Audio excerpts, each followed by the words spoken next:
Nito lamang Miyerkules na antig tayo sa kwento ng grade 6 student mula Quezon na hinagupit ng bagyong Aghon at nawalan siya ng unipormeng isusuot sana niya sa kanyang graduation.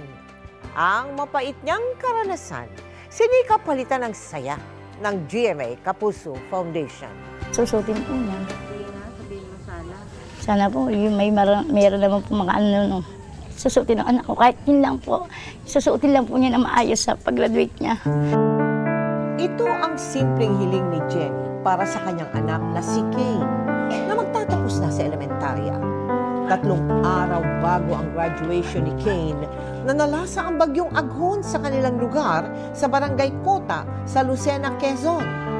Kaya inanod ng baha ang iba nilang gamit, kabilang na ang nag-iisang uniforme ng anak. Yung pantalon nga po, yun nga po, magos. Tapos nga po yung sapatos po niya, wala na po kahit kabi ako. Hindi maiwasan ni Kane na maging emosyonal. Matagal kasi niyang inantay ang araw ng kanyang pagtatapos. Ang ama naman niyang laborer na si Sulpicio, hindi araw-araw may pinagkakakitaan. Kaya gustuhin man niyang bilihan ng damit ang anak, wala naman siyang sapat na pera. Pero papayag ba naman ang GMA Kapuso Foundation na masira ang pinaka-importanting araw kay Kane at sa kanyang mga magulang?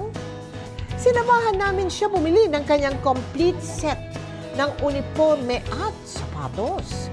Siyempre, pati ang proud parent na si Jenny may bago ring damit. At nito nga lang Miyerkules, excited na gumayak ang mag-ina para sa pagtatapos ni Kane ng grade 6. Mas lalo pa kaming napahanga nang makausap namin ang advisor ni Kane sa kanilang paaralan.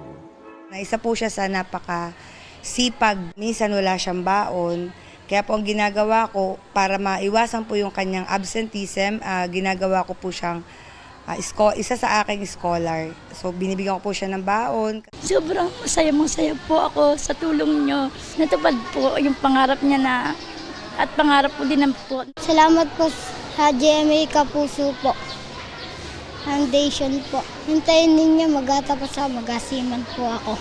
Hindi pa natapos ang aming sorpresa dahil sagot na rin namin ang kanilang pagsasaluhan.